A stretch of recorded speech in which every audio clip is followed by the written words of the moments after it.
Santo.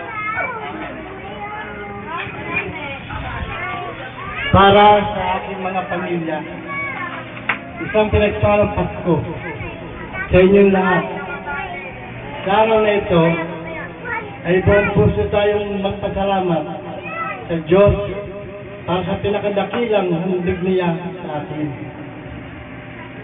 Upang madama natin ang pananatili ng Diyos sa ating piling. Upang ang lahat ng kagalakan at kaligayahan ay manatili sa puso natin.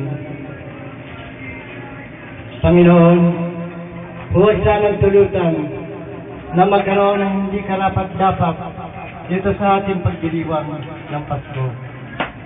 Ipagdasal natin ang mga anak at pamilya ng mahinaon naway masaya sa pagtitipon ng pagdiriwang natin ngayon ng Pasko.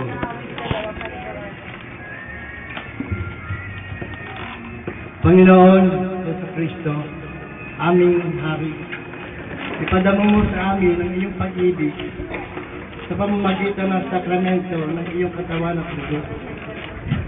Bilang ganti, nahandog namin sa iyo ang aming sarili. Sa pamamagitan ng sakramento ito, pag-isahin mo sa pag-ibig ang aking buong pamilya at matutuhan nilang ang pagmamahalan hanggang sa huling sandali ng buhay.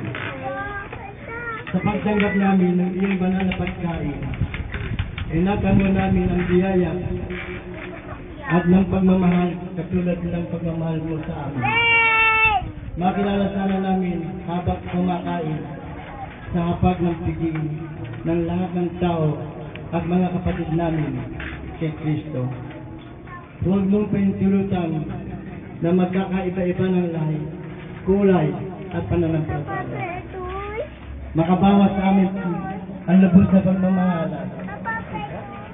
Panginoon, pinasigla mo ang iyong biyaya at lumawak gaya ng pagmamahal mo sa banal mong puso. May pakita namin sa pamamagitan ng gawa at salita. Amen. Tayong lahat ay sumunod po sa akin at tayo po'y dadasalin natin ang Ama namin. Ama namin, sumasalangit ka. Sambahin ang ngalan mo. Mapasa amin ang kaharian mo.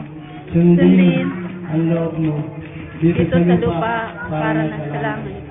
Bigyan mo kami ngayon ng aming kakanin sa araw-araw.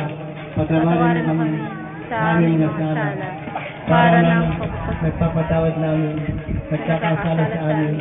Huwag mo kami ipahintulot sa tukso. At ito mo kami lahat na masama. Amen. Amen. Abaginang Maria, napupuno ka ng grasya. Ang Panginoon Diyos ay sumasa iyo. Bukod kang pinagpala sa babayang lahat, nagpala naman ng iyong anak na sa Jesus. Santa Maria, Ina ng Diyos, ipanalangin mo kami makasalanan, ngayon at kung kami mamamatay. Amen. Luwalhati sa Ama, sa Anak, at sa Diyos, Espiritu Santo. Kapara ng sa unang-una, ngayong magpakailanman sa langit. Ngayong magpakailanman. Amen. O, ngayon naman ay yung host na ito, ibibigay ko ulit sa kanya para may pagpatuloy natin